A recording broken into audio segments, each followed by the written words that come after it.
a cry for help, and that's what it seemed like to me. Her post was basically saying, I'm not sure if I can handle this. It made me want to know more, so I headed back to Suya Joint. This is where all of us are. Hi. Yeah. That's Cecilia, greeting a kitchen full of cooks prepping for dinner. It smells so good. Oh, thank you. Thank you so much. Cecilia learned to cook from her grandmother, who ran a little restaurant in central Nigeria. After she came to Boston in 1999, she started catering out of her home, which eventually led to opening Suya Joint as a brick and mortar. Now she has 2 locations and a food truck, and in 2024, Cecilia was a semi-finalist for the prestigious James Beard Award. Maybe inside just a little quieter. We duck into a storage room away from the commotion to talk about Paul. Don't mind them. No problem. Cecilia and her brother balance each other out. Cecilia is the going one, loud, chatty, wears chunky jewelry in bold colors.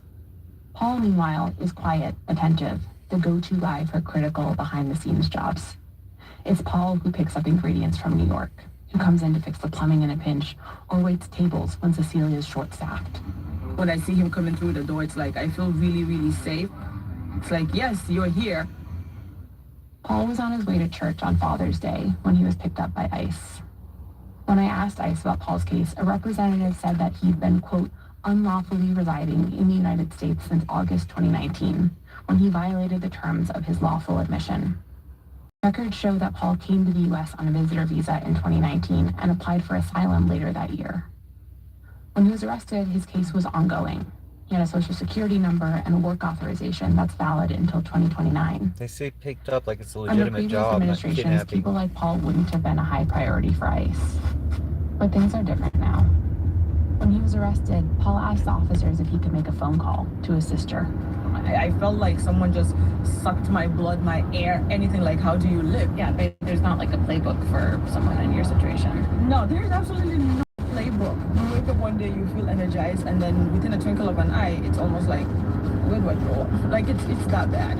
It's terrible.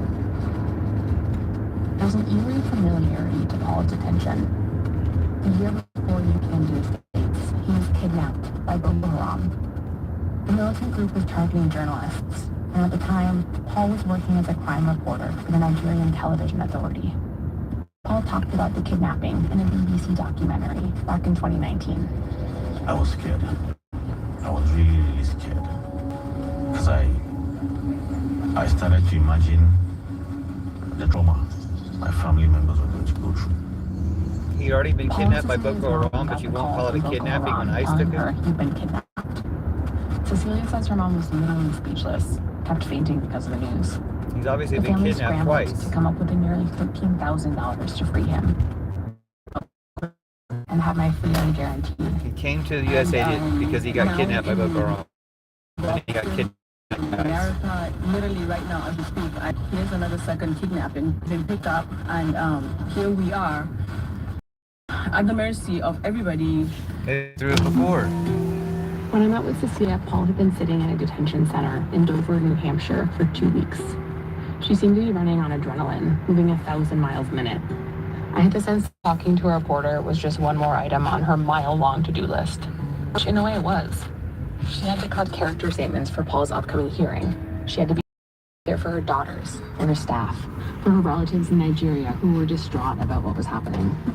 And then there was Paul's lawyer, who could call at any moment looking for documents. Like, before they can finish asking the question, I already know kind of the answer, and I know exactly where to find it, and then here you go.